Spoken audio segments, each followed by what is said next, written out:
Welcome to E6 TV. Municipal ఎన్నికల్లో ఆదరించి ఆశీర్వదించి అమూల్యమైన ఓటును కాంగ్రెస్ పార్టీ చేతి గుర్తు కోటు వేసి గెలిపిస్తే వార్డును అన్ని విధాలుగా అభివృద్ధి చేసి చూపిస్తానని మంచిర్యాల జిల్లా లక్షెట్టిపేట 12వ వార్డు కాంగ్రెస్ పార్టీ కౌన్సిలర్ అభ్యర్థి ఎండి ఆరిఫ్ ఓటర్లను కోరారు. గురువారం ఆయన కార్యకర్తలతో పాటు వార్డులో ఇంటింటికి తిరుగుతూ ప్రచారం నిర్వహించారు.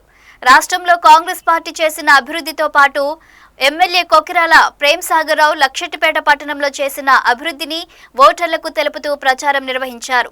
తనపైన నమ్మకంతో వార్డు అభివృద్ధికి ఎమ్మెల్యే వార్డు కౌన్సిలర్గా అవకాశం ఇచ్చారని, ఈ నెల 11వ తేదీన జరిగే ఎన్నికల్లో ప్రతి ఒక్కరూ చేతి గుర్తు కోటు వేసి భారీ మెజారిటీతో గెలిపించాలని ఎండి ఆరిఫ్ వేడుకున్నారు.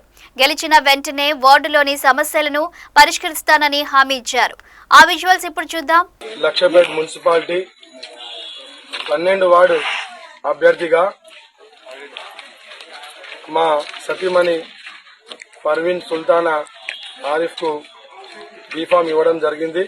మరి వారికి కృతజ్ఞతలు తెలుపుకుంటూ మరి మా 12వ వార్డు కుటుంబ సభ్యులందరికీ పేరు పేరున నమస్కారం తెలుపుకుంటూ ఈరోజు ఈ కుటుంబ సభ్యుని యొక్క నేను పర్వీన్ సుల్తానా ఆరిఫ్ మరి మీ ముందుకు వచ్చాను. మరి గతంలో కూడా మీరందరూ నాకు ఆశీర్వాదాలు ఇచ్చారు. మరి భారీ మెజార్టీతో గెలిపించారు.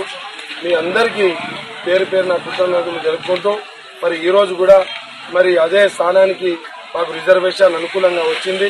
మరి గౌరవనీయులు పెద్దలు ఎమ్మెల్యే గారు కాంగ్రెస్ పార్టీ నుండి నాకు టికెట్ ఇవ్వడం జరిగింది. మరి మీ అందరికీ ఒకటే కోరుకుంటున్నాను, మళ్ళీ కాంగ్రెస్ పార్టీ చేతి గుర్తు మీద ఓటేసి మరి మాకు గెలిపేయాలని కోరుకుంటున్నాము. మరిన్ని అప్డేట్స్ కోసం చూస్తూనే ఉండండి E6 టీవీ.